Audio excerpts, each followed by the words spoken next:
Je m'appelle Claire Barden, je suis artiste visuelle, autrice, metteuse en scène et directrice artistique avec Adrien Mondeau de la compagnie Adrien M et Claire B.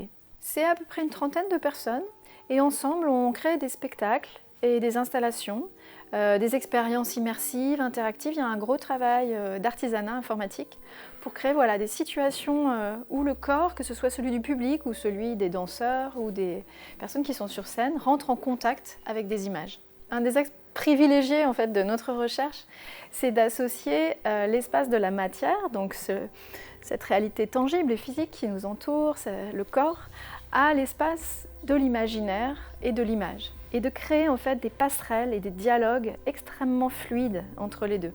Pendant notre mois de présence au Métallo, et on les en remercie pour cet accueil, on a eu envie vraiment de se retrouver, de se rassembler autour de la figure de la cabane, des cabanes de lumière. On a imaginé que finalement nos propositions, nos spectacles, nos installations étaient comme ça des espaces éphémères qui se cherchaient comme espace d'abri, espace de refuge.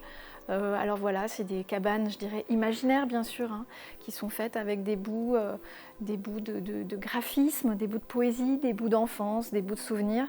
Mais c'est vraiment, je pense, quelque chose qui nous est cher de créer comme ça des espaces qui participent à une gymnastique de l'émerveillement. En amour ne parle pas que de l'amour amoureux. En amour parle de tous les amours et de toutes les étapes de tous les amours. Donc on a vraiment travaillé à créer effectivement une expérience immersive, interactive, qui vienne comme ça à nous caresser dans tout ce qu'on sait ou qu'on ne sait pas d'ailleurs, des formes et des nuances de l'amour. Quelle couleur, quelle sensation, quel imaginaire vient solliciter. Donc on a autant l'amour qui nous vient de l'enfance, de notre petite enfance et qui nous a nourris autant que le lait de nos mères, que l'amour amoureux effectivement, mais aussi un amour peut-être collectif au sens de l'empathie, de la réciprocité, de la solidarité. On a aussi l'amour de la nature et de quelque chose, d'une attention à ce qui est vivant. Et voilà, on a essayé de traverser un peu comme ça toutes ces facettes. À la fois avec une narration qui est faite à base d'images, de musique, et aussi d'un récit, et qui passe aussi par la perte de cet amour et sa régénération. En amour serait comme une sorte de rituel de régénération et de restauration de l'amour, là où Dernière Minute se veut un rituel de soin aux morts et aux naissances, que ce soit celle de nos proches, ou nos naissances et nos morts intérieures aussi. Donc quelque chose de l'ordre d'une expérience symbolique qui vient soutenir et qui vient accompagner comme ça la transformation.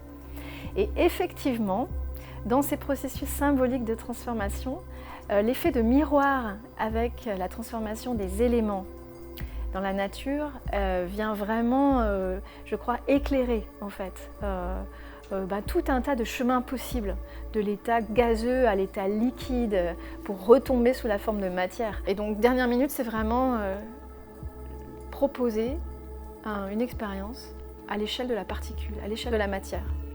Alors ça fait à peu près une dizaine d'années qu'on travaille avec des outils de réalité augmentée. Et c'est vrai qu'on était dès le début tout à fait fascinés par ces possibilités de prolonger encore une fois notre vision du réel.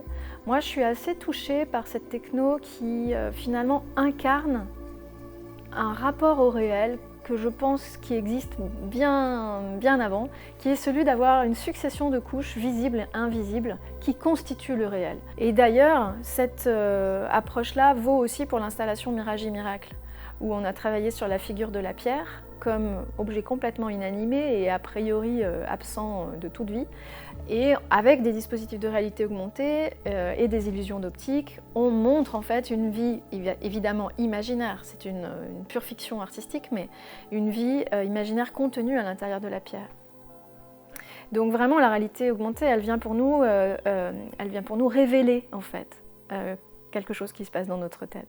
Je peux aussi parler d'une rencontre avec Marielle Massé autour de son ouvrage Nos cabanes, sur justement comment créer des cabanes avec des mots en fait, avec de la pensée, créer des cabanes avec de l'émotion, comme un matériau finalement le plus sobre et le plus durable et peut-être même indestructible. Il y a le travail aussi d'Antoine Fenolio et Cynthia Fleury qui sera arpenté avec la charte du Verstellen, ce qui ne peut être volé, et sur toute la notion de vulnérabilité qui est, je trouve, vraiment très intéressante à connecter à voilà, cette notion d'éphémère et à de quelque chose de très vivant qui doit être protégé.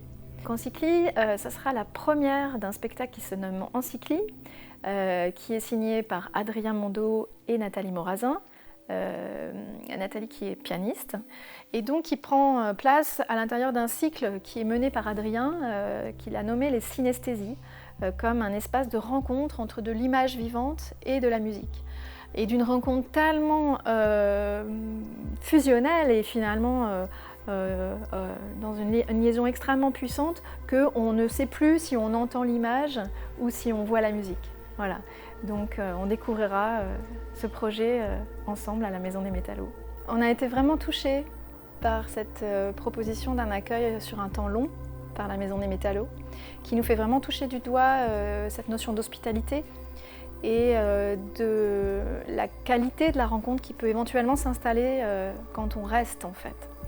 Rencontre entre des équipes, la leur et la nôtre, mais aussi avec le public bien sûr. Et on a essayé comme ça d'être à la hauteur, je dirais, de cette proposition, en allant vraiment nous aussi infuser cette notion d'hospitalité à l'échelle de notre travail, en se disant comment est-ce qu'on peut voilà, proposer des espaces qui soient ces petites cabanes temporaires, éphémères, faites avec des choses très immatérielles, très éphémères, mais qui permettent de régénérer, de reprendre souffle, de créer des moments d'une puissante douceur. Et je crois qu'aujourd'hui, finalement, je ne m'attendais pas à penser ça, mais je pense que la douceur devient presque un projet politique. Je vous invite vraiment à venir pour expérimenter voilà, la douceur comme puissance de transformation, comme puissance de régénération et de construction du lien. Voilà, merci.